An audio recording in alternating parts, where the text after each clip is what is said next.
安静，我把话说前面，咱有些事儿可以聊，有些事儿免谈。这样，你呢，先把这菜呀点了，待会儿酒菜上来了，咱慢慢聊。我先去个卫生间啊。来，再喝一个。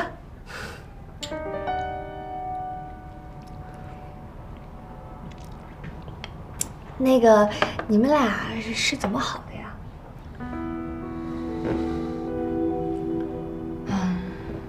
大学的时候，我们俩同时报了一个法语班，被老师分在了同一个组，练习法语对话，就这么认识了。然后呢？谭少宇那个人吧，他不太爱说话。其实当时我特别不想跟他分在一个组，可是后来我才知道，其实他法语说的特别特别好，他不说。就是想让我多练习练习，我们在一起练习，他就听我说，他就听着。其实像他这种人吧，在学校里面挺受欢迎的，主动追求他的女孩特别特别多。那他对你一见钟情啊？应该是吧，反正我觉得他看我的眼神跟看别人都不一样。我也问过他，我说你为什么会喜欢我呀？他就说，他觉得我跟别的女孩子不一样，有一种与世无争的气质。是不是那会儿男孩子都会这么说呀？然后你们俩就走到一块儿了。情人节那天，他请我去看了一场法国电影。回家的路上，他牵了我的手。从那一刻起，我们就在一起了。那还挺好的呀，哎，挺浪漫的。大学的时候，我们俩有特别多的共同爱好。我们经常会一起去听音乐会，一起去看舞台剧。我总觉得跟他有说不完的话似的。其实他这个人吧，也挺细心，挺会照顾人的。有一次我们去郊区爬山，我把脚给扭了。他二话没说，背起我就往山下跑，这一走就是走了4个小时。等到了医院的时候，他也中暑了，我当时特别心疼。那他对你真的很好呀。后来他发起了高烧，我心里特别特别内疚。我知道他从小到大都没有受过这样的苦，可是他愿意为了我遭这样的罪。后来他醒了，还让我不要告诉他妈妈。就说我们还一直在外面玩呢。其实我知道，他是怕我心里难受，才故意不跟他妈妈说的。你们俩当时一定是特别特别相爱吧？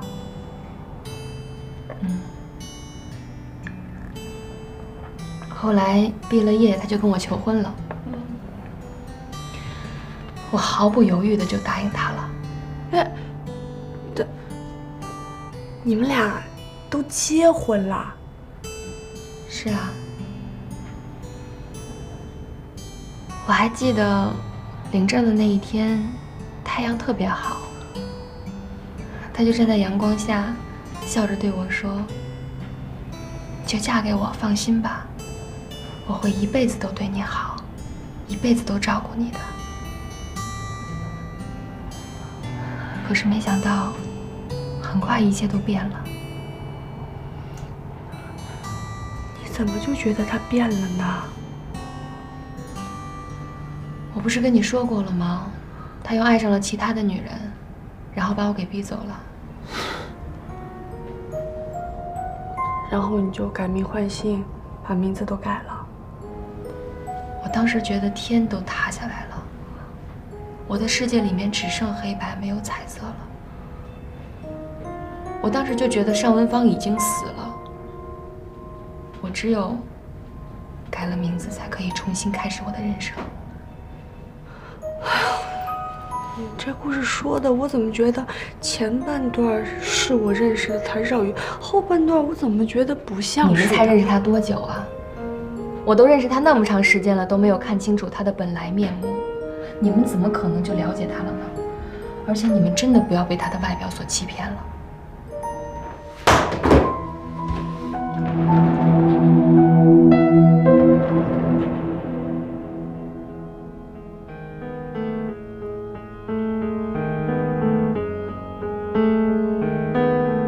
骗人就算了，用把我抹得这么黑吗？那个依然是这样的，哎，天乐，你快进来，你依然要走。哎，别走！你看，今天来都来了，话都说到这份上了，为什么不能把这话说开了呢？少宇依然，今天这局吧，是我跟梅兰妮呢故意安排的。你们俩平时呢老躲着对方，谁都不肯说。你看今天能不能坐下来，有什么事放到台面上，咱把它说开了，行不行？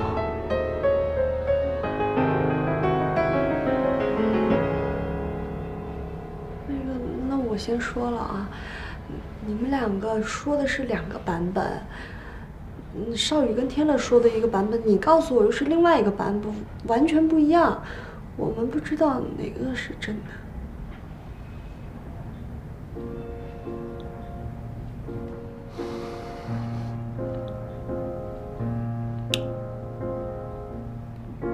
你当年跟我在一起，不就是为了钱吗？分手的时候还拿了一笔分手费，你有什么不好意思承认的呀？你这次又为什么回来？不也还是为了钱吗？我真想知道，你这么一个物质的女人，钱对你来说，到底多少算够？真的没想到，到了现在你还在颠倒是非。我当时想都没有想就嫁给了你，可你是怎么对我的？你一边骗着我的感情，一边找另外的女人。要不是有人告诉我事实真相，我会一直蒙在鼓里的。你知道我那段时间有多痛苦吗？你知道我这么多年来是怎么过的吗？你了解过吗？你忏悔过吗？我真是做梦都没有想到，到了今天，你连一点承认错误的诚意都没有。如果是这样的话，那我们也没什么可谈的了。我再也不想见到你了。哎，别！哎，你先冷静！你看啊，你们俩啊，说了2个完全不一样的版本。你说他欺骗了你，他说你欺骗了他。我觉得这里面肯定有什么误会，真的。哎，咱们呀，冷静，把这事儿呢好好的分析，看看问题究竟出在了哪儿，好不好？对呀。那个依然，你刚才说有个人告诉你说，那个谭少宇跟别的女人在一起了，你能告诉我们说这人谁呀？啊？这个人我不认识，我不知道他叫什么，但是我见过他，他就是他们公司的。你别再编故事了，我们公司就没这人，你最好承认是你卷了钱，一走了之。混蛋，谭少宇，我以后再也不想见到你了。依然，让我去。依然，你别走，你听我说呀。我们就不能心平气和的把事情解决了吗？你也看到了，不是我不想聊，他就一口认定是我骗了他，我有什么办法呀？也许你们之间是真的有误会啊。我不想再纠缠这个问题了，到此结束。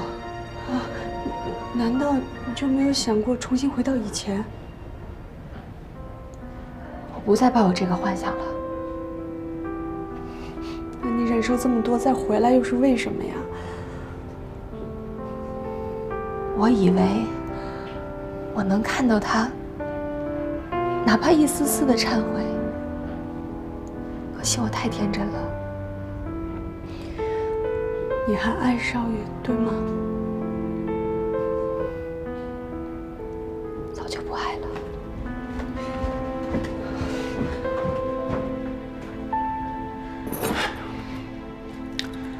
少宇，你能不能控制一下你的情绪啊？啊，我觉得依然肯定有什么隐情，咱应该听他把话说完。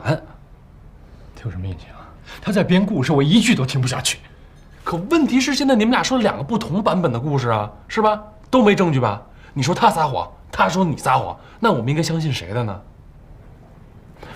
我觉着啊，我们应该先从他说的那个人开始下手。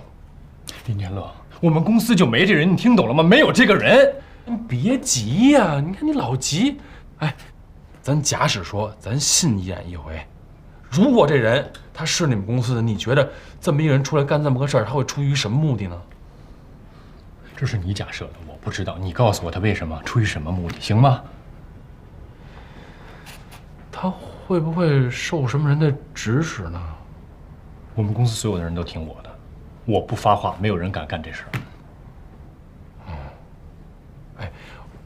我做个大胆的假设啊，你觉得这事儿，你觉得有没有跟你妈有关系？不是这事儿跟我妈又有什么关系？我妈为什么要破坏我的感情？就是那依然走的时候，你有没有问过你妈这事儿是怎么回事啊？我问了，我妈就告诉我，她是为了钱跟你在一起，然后拿了钱又走了，就这么简单啊。那我觉着啊，现在就得把那个人找出来，把那人找出来，咱就能问出一答案来。那你觉得你们公司谁有可能会出来干这事儿？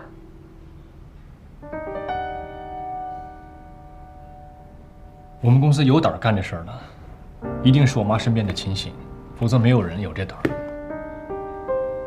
那你妈身边有几个值得信赖的亲信啊？能不能把他们资料或者照片什么的拿出来，让依然指证一下？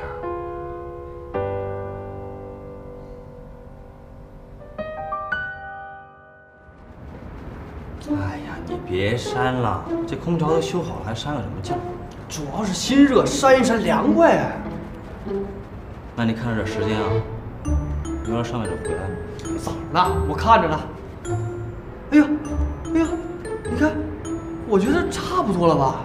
这跟周二的高峰也差不多。我说，抛了吧。你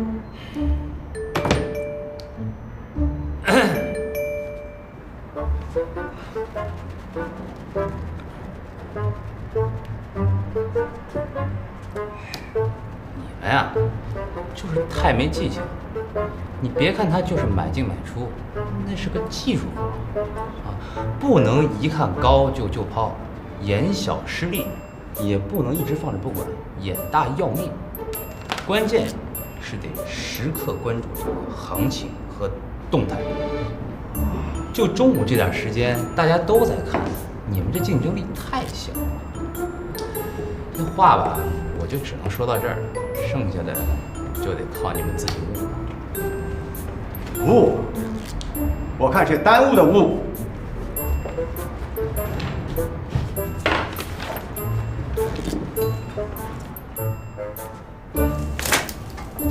看看，你自己看看，这是什么？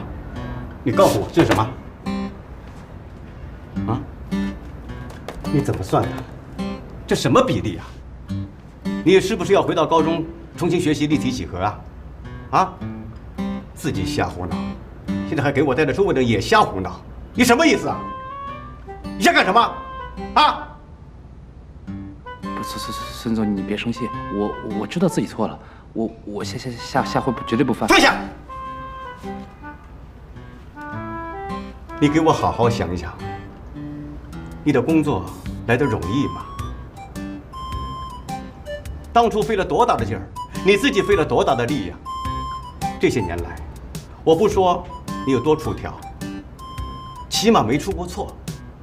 前2天还在会上表扬你呢，现在给我来这个，天天就知道看你那个什么黄金软件，啊，自己走火入魔，还带着同事走火入魔，你什么意思啊？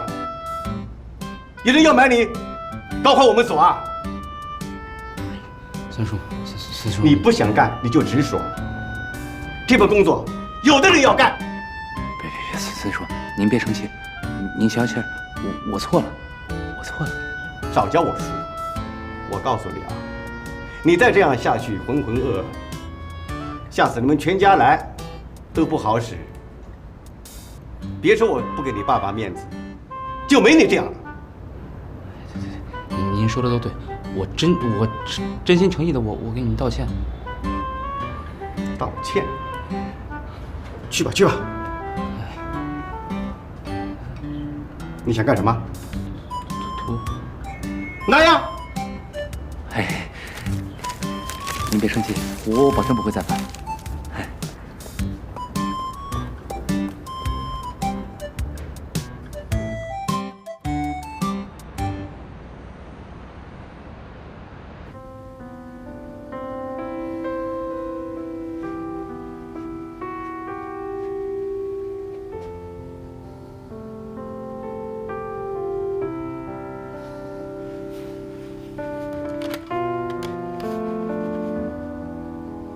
李敏，帮我把我母亲身边几个助手的照片准备一下。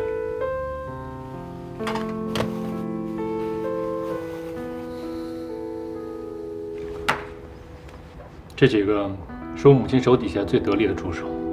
如果依然说的那个人存在的话，一定在他们中间。别说我没给依然机会啊，证明他自己说的是正确的。我公司还有事先走了。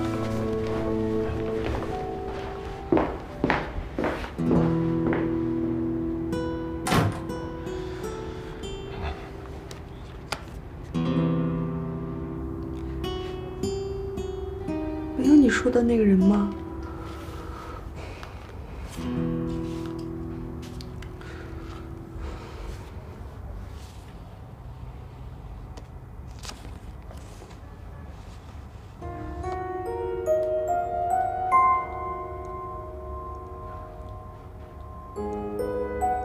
好像是这个人。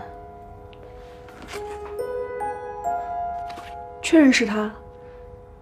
对，就是他。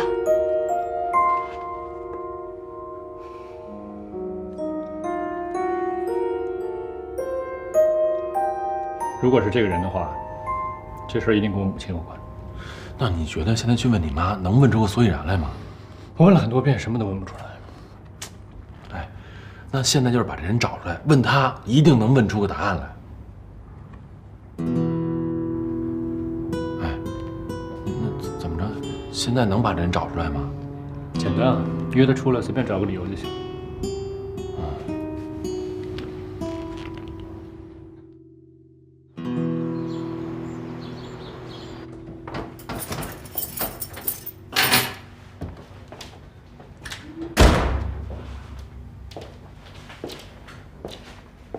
回来了吗？公司事儿处理完了。啊，那你赶紧坐着，处理一下咱们家的事儿吧。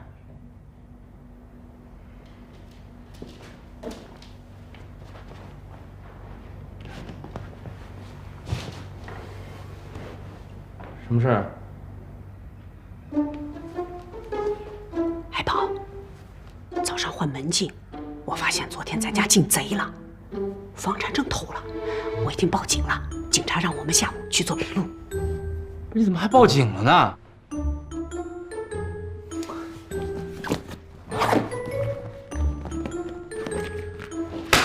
这不这儿呢吗？哼哼哼，李爱宝，我就知道是你干的。你说拿房产证干嘛？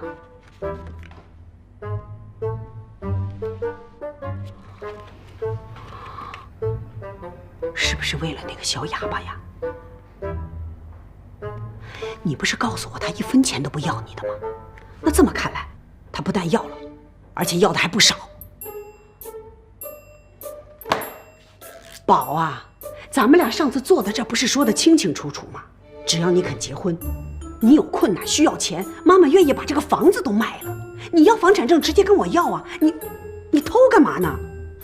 哎呀，我这不还给你了吗？那不是还给我，那你拿了你用了吗？我用了，我拿什么还你啊？那你拿了你不用，你们俩闹翻了。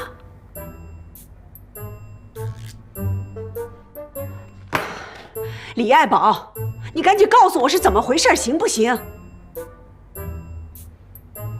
妈，我饿了，弄点吃的吧。不行，你不说我就不弄。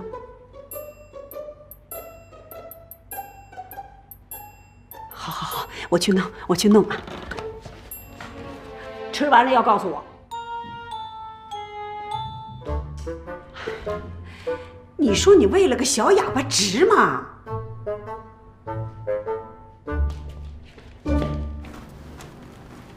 谭总，您找我？帮我约一下顾兴东，让他跟我和一个客户一起吃个饭。找他？他不是你母亲那边的人吗？我知道，你就跟他说客户认识他，想一起见见叙叙旧。好的，我知道了。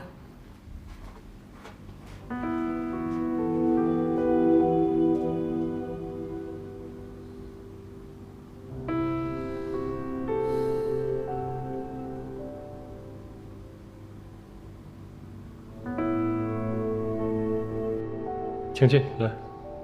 哎，来了。哎，你好，你好，我是少爷的朋友林天乐。哎，你好，顾新东。哎，这是我朋友梅兰妮。你好。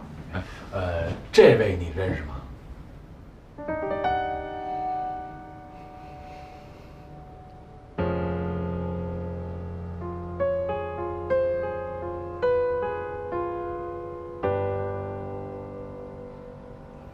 谭总，坐下说话。对，坐下说话，坐下说话。来，坐好啊。哎，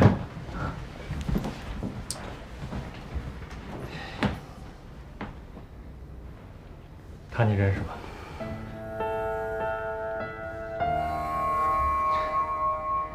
我问你话呢，他你认识吧？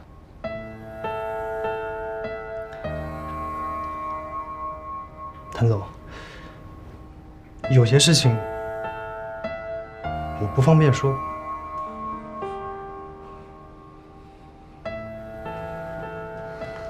是因为我妈？谭总，我真的不能说。你是怕得罪了我妈，被我妈赶出公司是吧？那我今天就告诉你，如果你不说的话，明天我就把你赶出公司，懂吗？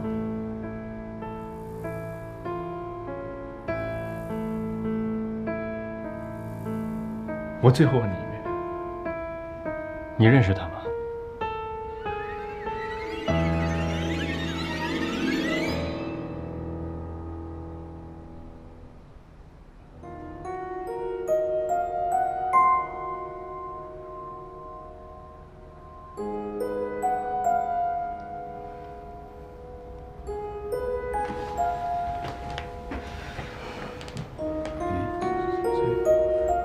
谭总，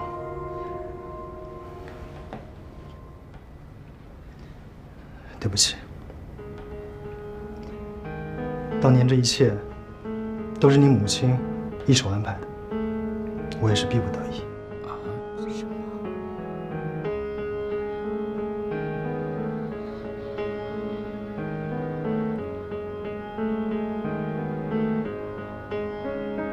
我妈是吧？我妈怎么支持你做的？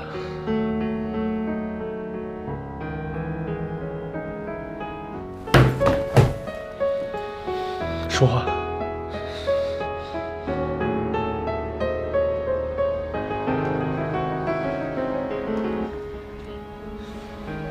让我逼走他。为什么？他为什么要这么做呀？冷静，都冷静啊！那个，我们今天请你来，就是想问问你，当年的事情到底是怎么回事？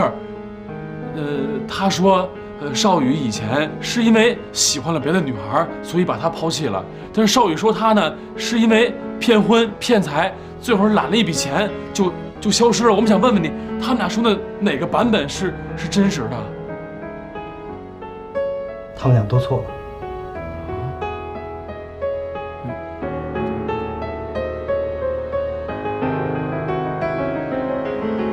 他们都被蒙蔽了。这中间的一切，全都是谭总的母亲一手安排的。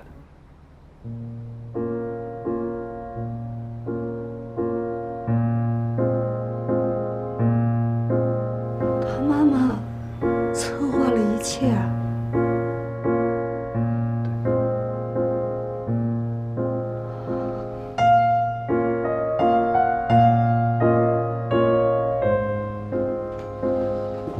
少宇，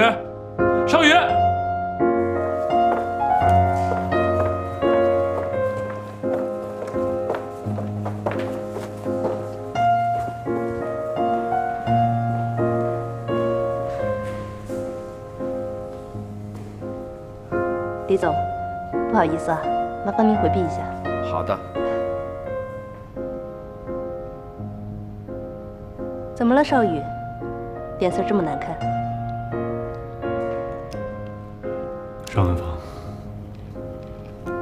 尚文芳是不是你当年派人逼走了？不是说过了吗？没有的事儿。你到底要瞒我到什么时候啊？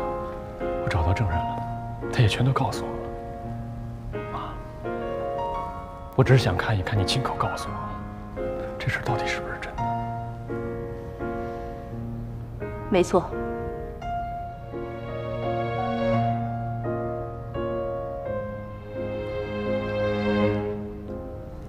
为什么？你为什么做这一切？有些事你并不知情，反正是因为咱们家的生意。生意就生意了，跟尚文芳有什么关系啊？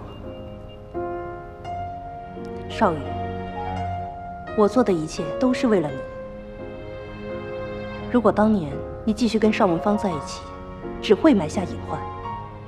我能坐视不管吗？所以你就可以看着你儿子受了情伤一蹶不振是吗？少宇，你是注定要干大事业的人，儿女情长应该放在一边。我不能让其他的人影响到你的事业，你该明白我的一片苦心。为了让我完成你的目标，你就牺牲我的幸福，牺牲我的感情是吗？少宇，在这件事情上，我可能没有顾及到你的感受，但是你要相信，我真的是为了你好。够了！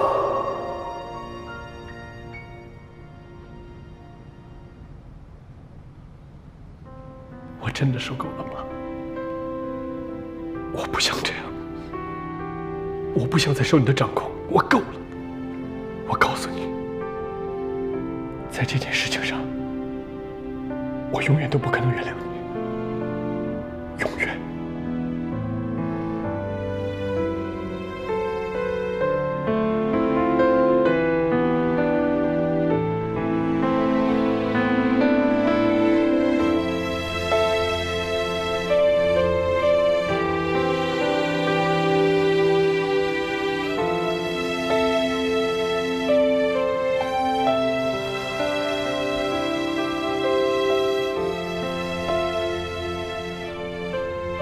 他们都被蒙蔽了，中间的一切都是谭总的母亲一手策划的。你继续跟尚文芳在一起，只会埋下隐患。我不能让其他的人影响到你的事业。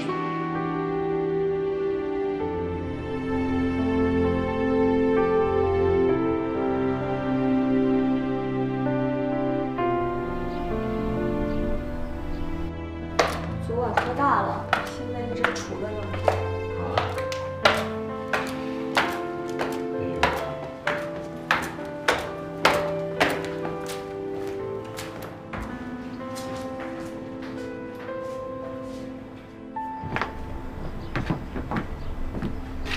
少宇，那个昨天跟你妈谈的怎么样啊？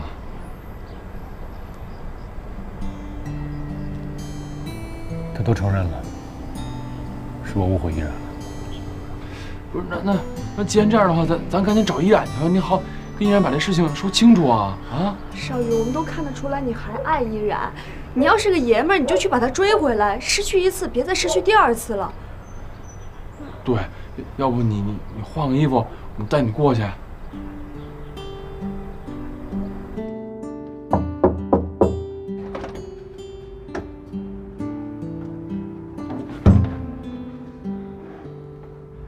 依然，我们必须好好谈一次，有些话也必须要说清楚。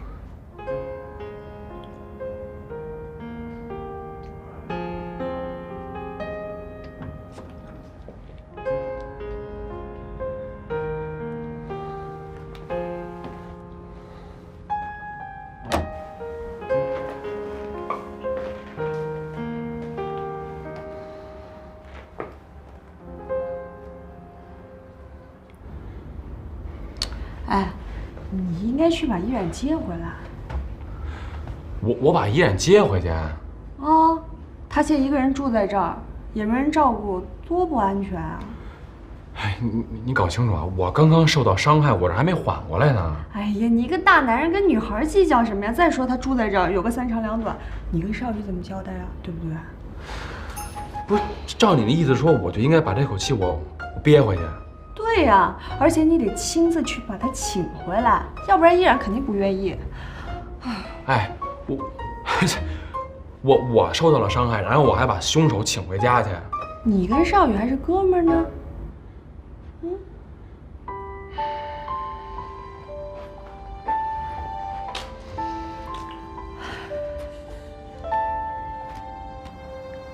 我问过我妈了，当年所有的事情都是她一手安排的，是我误会你了，依然。这些年，我想你一定过得不好，或许在心里边也深深的恨着我。但我真的不像你想的那样无情无义，从来没有找过你。我一直在找，但我找不到。我不明白，不明白你为什么要不辞而别。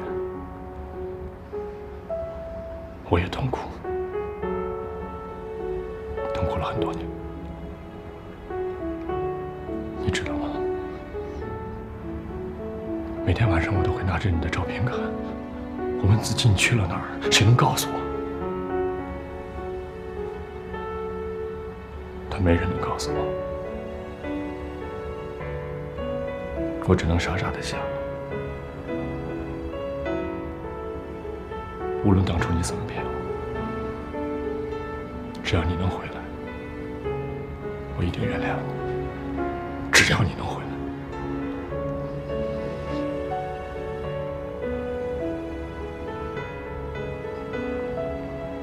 正当你回来的时候，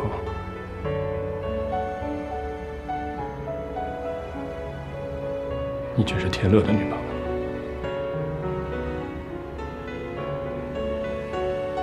我心里边很困惑，我该怎么办？因为我很嫉妒，但我也跟自己说，这一次。无论如何，我都不会再让你离开我，因为我知道我还爱着你。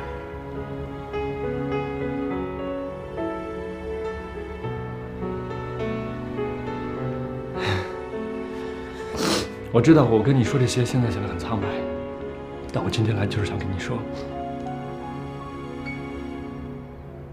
不论我们还能不能在一起。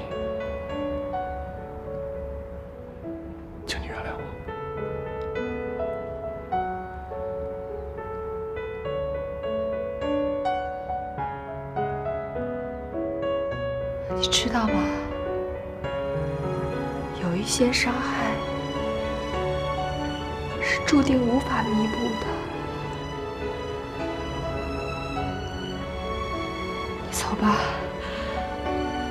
我想自己一个人静一静。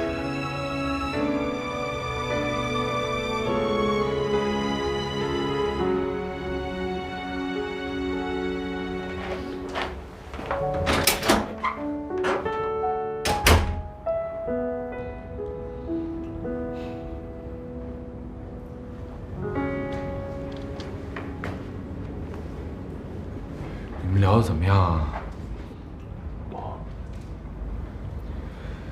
你看啊，你跟他呢，这毕竟有8年的这个误会，你想让他一下接受呢，肯定有难度。要不今天你先回去，你给他点时间。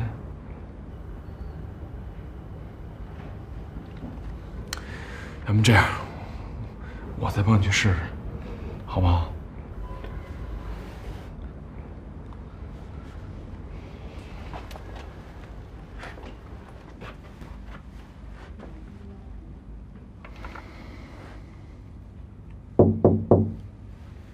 依然，我是天乐，你给我开个门呗。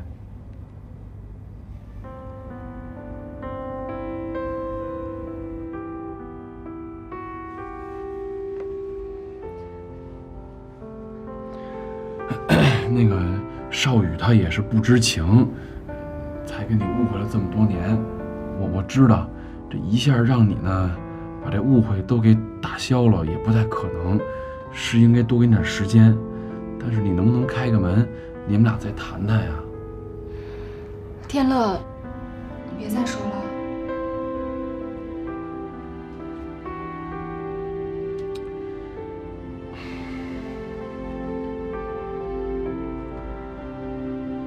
哎，那个依然，要不这样呗？你看啊，你一个人跟这儿住着呢，也不是个事儿，也没个照应。要不你先跟我搬回去吧？你搬回我那儿呢，我们有个照应多好啊，行不行？我不能再麻烦你了。上次的事儿是我不好，我不该利用你。上次的事儿过都过去了，咱就别提了呗。你呢，别给自己那么大的压力。我是觉得你先跟我搬回去比较好，啊？我真的不能再搬回去了，你走吧。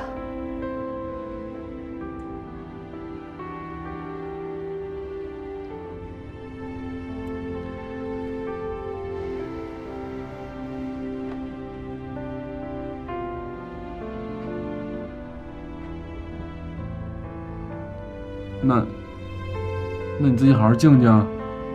那我走了，你好好照顾自己。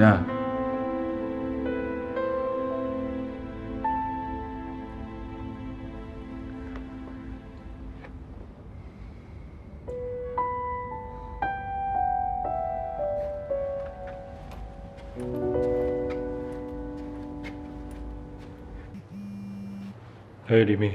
喂，谭总，明天上午10点给您约了客户见面，提醒您一下，别忘记了。李密，以后我不会去公司了，你有什么需要汇报的事儿，直接跟我母亲说就行了。啊？怎么回事？谭总。行，不多说了，先这样，有事再联系。但是谭总，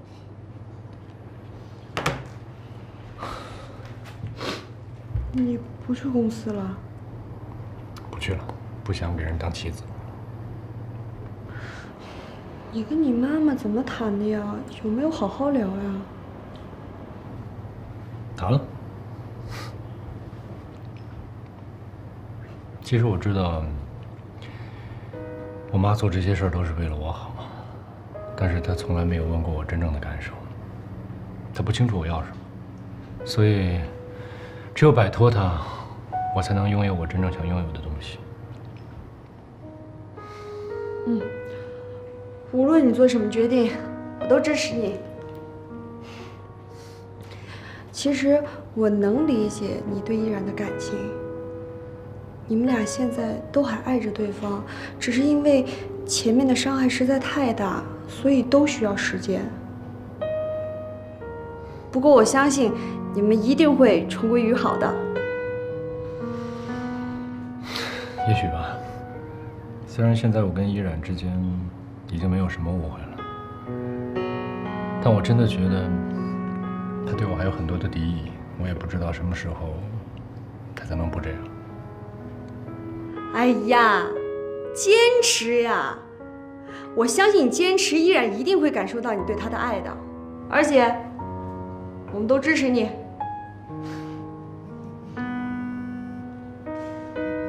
你妈电话。不管了，谢谢你啊。加油！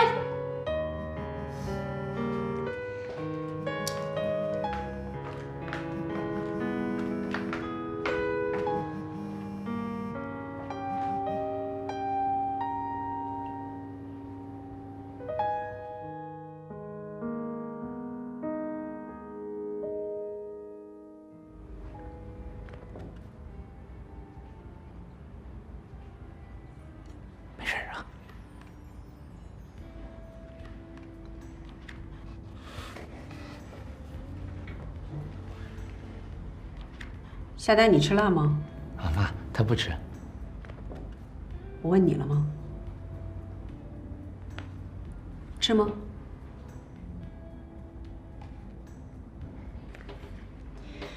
我们家爱宝啊，口味就是奇怪。什么奇怪的，不能吃的，不能放到嘴里的，他偏要去吃。妈，怎么说话呢？哟，怎么了？今天是见你啊，还是见他呀？我是跟他聊呢，还是跟你聊啊？你怎么问不合适？不能说啊。那好吧，服务员，我们点菜吧，吃完了就走啊。妈，你问，我替他回答还不行吗？你替他回答？你能替他回答什么？你能替他叫我妈吗？你能替他教你们的孩子说话吗？你替他挣钱，替他工作，替他养他的全家。你要不在家，家里出了什么事儿，你替他打110吗？你替得了吗？我不能，那我就把他带在身边一辈子。李爱宝，这句话我怎么听得那么陌生啊？这句话我喜欢听，我这半辈子都想听这句话。你不要忘了，当初你工作的时候，差一点没留在上海，我记得很清楚。你很高兴啊？你说一个大男人就是要出去闯，不能天天陪在家里，不能天天守在妈妈身边。你想过我孤单一个人吗？你知道我天天看着那个电话，就等你给我来电话。你怎么没有想着把我放在你身边呢？带着我呢？不是那个意思。那你什么意思？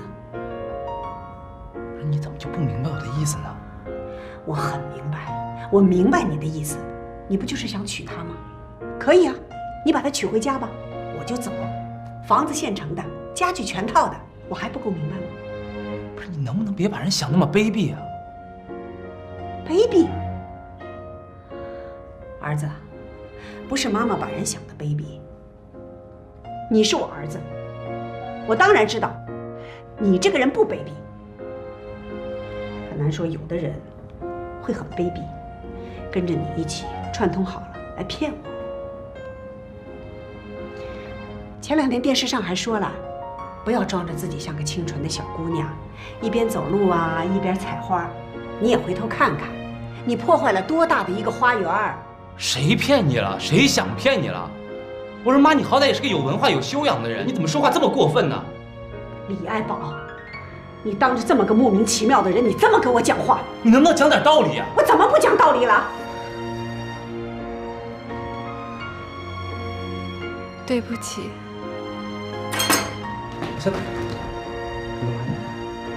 你拦着我走。不是妈，你到底拦谁呀？你拦谁？你先坐，妈。你坐好吗？哎，夏夏。走了好，走了咱俩吃。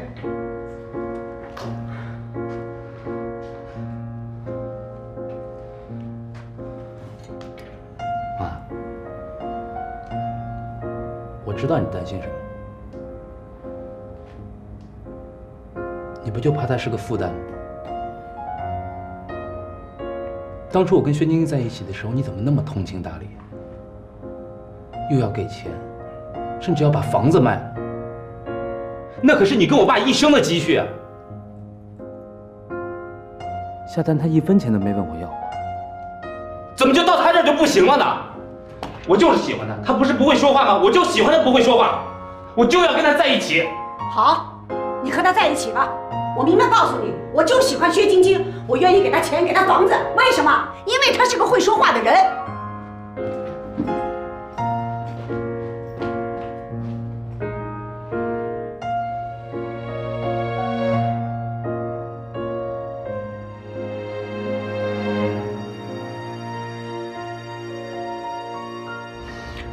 谭少宇已经决定离开新华公司了。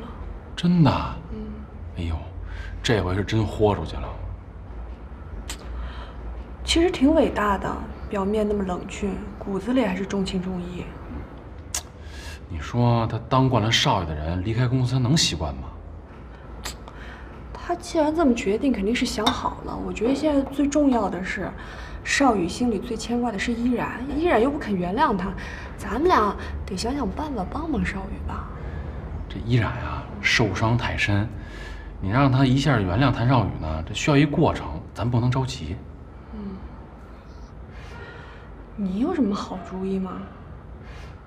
我觉着啊，咱第一步呢，现在让这依然啊离开那小旅馆，只有离开那儿了，回家住了，咱才能慢慢接近他，多劝他。你不是都跟依然说过他不同意吗？那咱们怎么办？把他五花大绑回你家呀？我倒是有一馊主意啊，能够把这依然呢逼回我们家去。说，我是这么想的啊，这。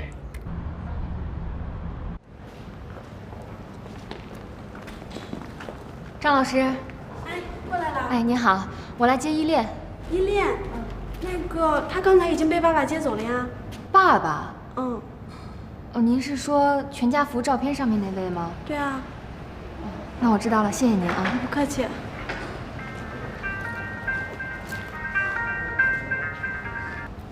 喂。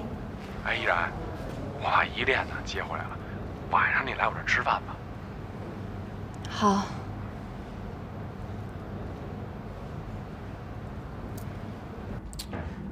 一会儿依然来了怎么办呀？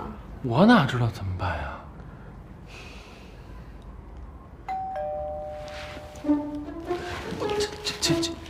你去开门啊！你去开门，我开门谈。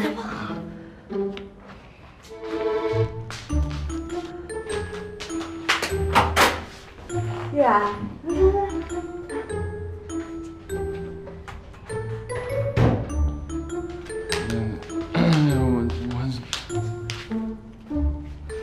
我没怪你，别这样。我来接依恋，我让他以后别再来打扰你们了。别呀，他喜欢这儿，你不能不让他来呀，是吧？人呢？睡了。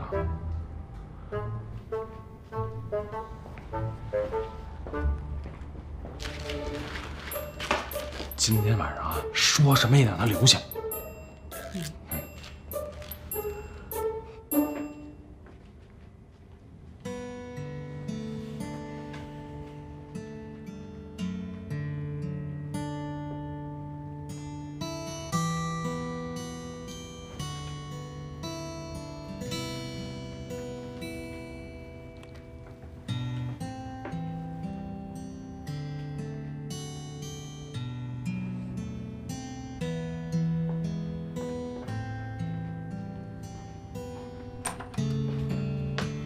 睡着了，出来吃点饭，弄好了。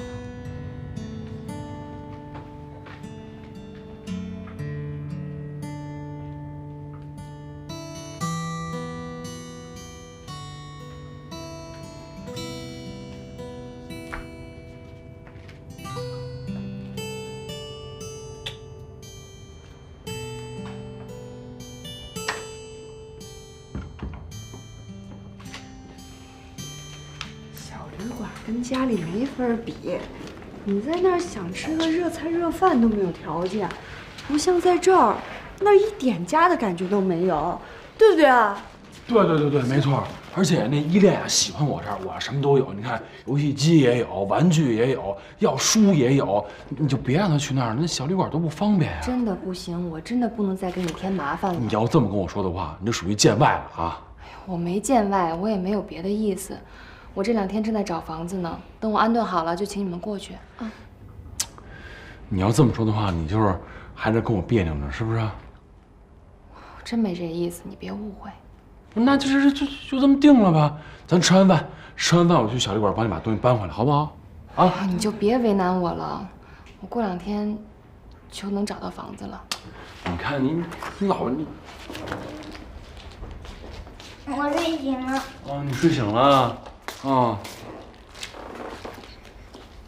我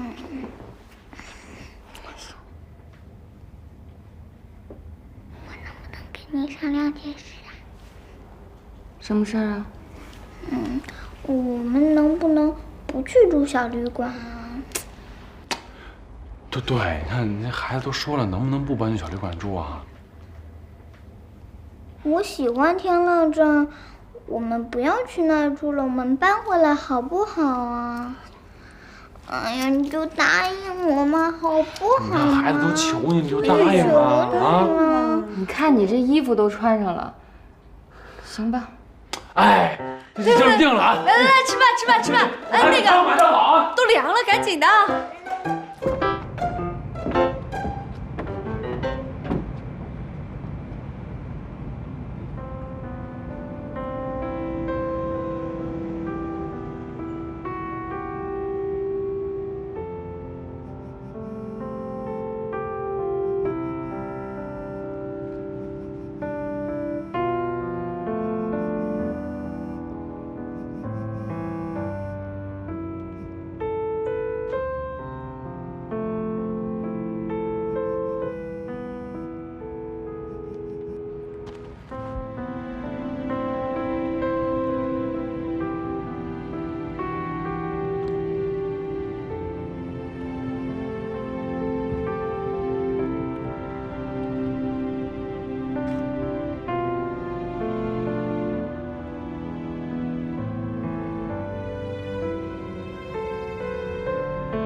着啊？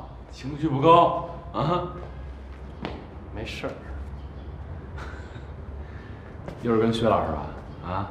哎，说说怎么回事？我总觉得这薛晶晶她有点让人琢磨不透呢。最近她总是什么？把话说完了啊？她总是躲着不见我。这学校也没什么课呀，最近。那肯定是你惹人生气了呗？没有，白天都好好的，就是一到晚上就逮不着人。白天都好好的，到晚上逮不着人。这晚上，哎呀，不是，哥，什么意思呀？没什么意思。不是，要不你陪我去跟踪他一下呗，咱看看他晚上到底干什么。你有病啊！咱俩大男人晚上跟踪一小女孩。不是，我怕我一个人去，我害怕，万一碰上点什么事儿。能碰上什么事儿啊？当然能了，我要碰上他跟别的男人在一块儿，我控制不住啊！哎，我行，好，我陪你行了吧？不是那个跟踪这事儿，你想好了？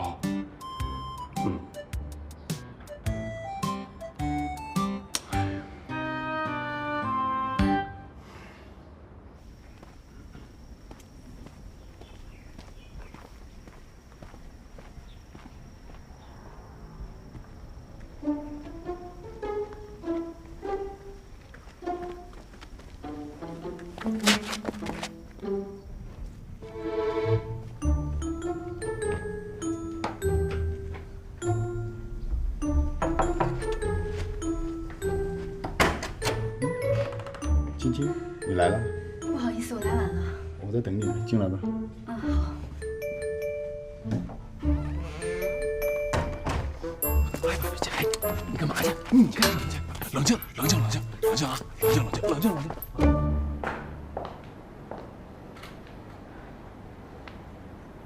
少宇，还在生妈的气啊？你整天不去公司，在家里干什么呢？休养。好，我就给你放几天假，休息完继续回去工作。我不会回去。你到底要怎么样啊？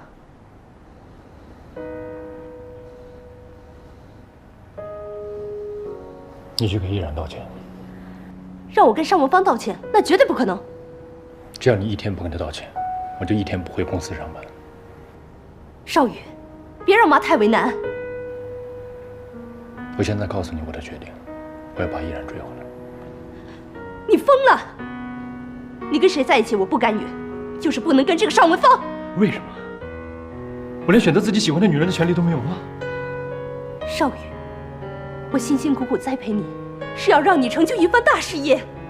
那个尚文芳把你迷得神魂颠倒的，你跟他在一起是不会有出息的。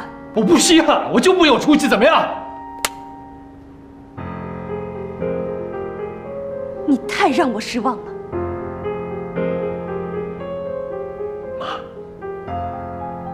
我一直都是你的傀儡，一切决定全是你来做，我什么自由都没有。我这样做是为了保护你。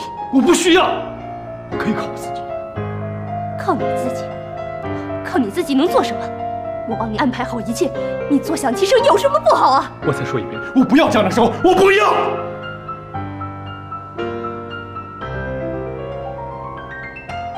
少宇，我再问你一遍，你到底回不回公司？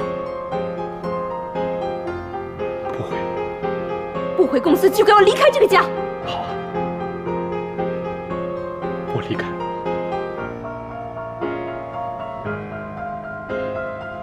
好，你记住，这是你自己选的路。离开这个家有什么后果，你想清楚。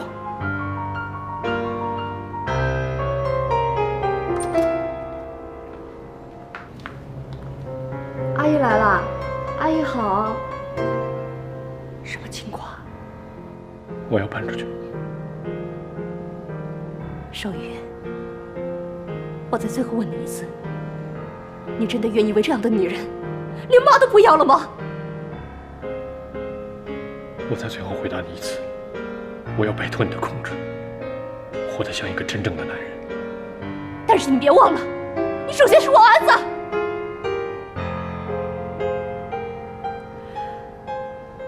阿姨，冷静一下吧，要不您先坐会儿啊，我给你倒。这是我们家的事情，不要你管，别在我这晃悠，赶紧走。我去收东西。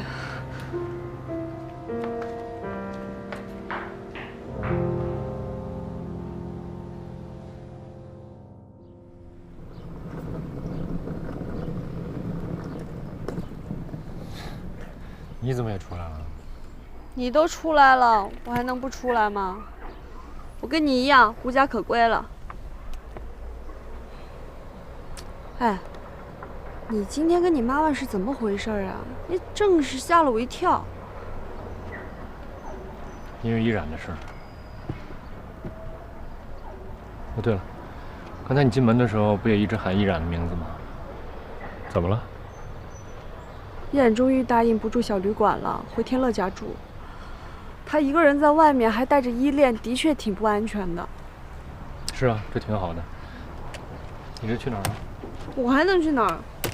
投奔天乐啊。嗯，走吧，一块儿。我不去。谭少宇，哎，咱们俩现在同是天涯沦落人了，你别再摆少爷脾气了，行不行？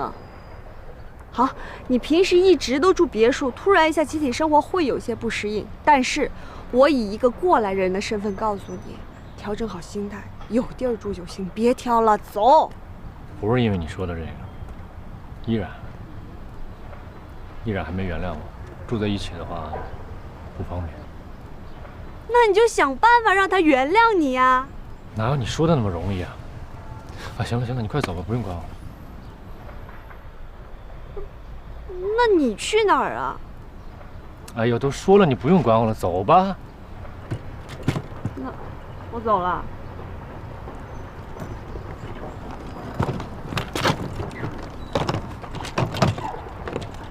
走了。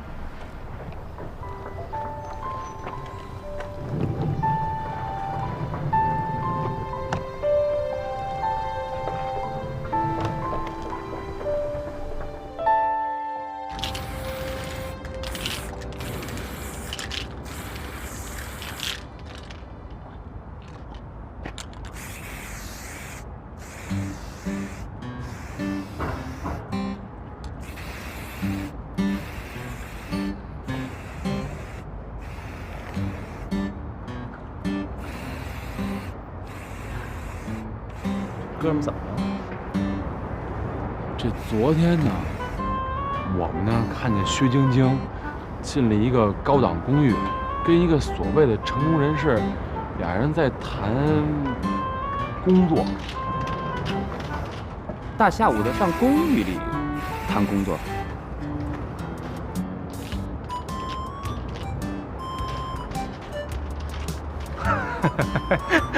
我明白了，我这 W 吧是钱，哥们这 W 是女人跟为什么。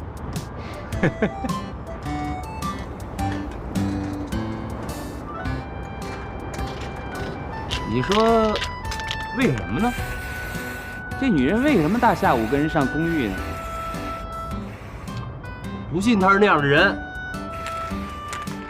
我早就跟你说过，离她远点儿。哎，你跟夏丹关系不好了？没有啊，好好的，妥妥的，没事。我先走了啊。不是，等，有话你就说，你别老阴阳怪气儿的，行不行？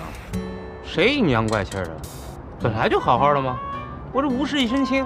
我告诉你啊，我打从小学到现在，我就没那么轻松过。好，说正经事儿，你这房本怎么着？拿回来没有？告诉你啊，千万别冲动，你最不缺的就是一颗恒心。我还没二到那份上呢，手续都办差不多了，过两天就拿出来了。行，能拿回来就好，剩下的咱慢慢想办法。我知道呢，我也劝不动你，你呀自己想清楚就行了，好不好？那你走了。别，晚上一块喝酒吧。我饭了，走了，走了，磊。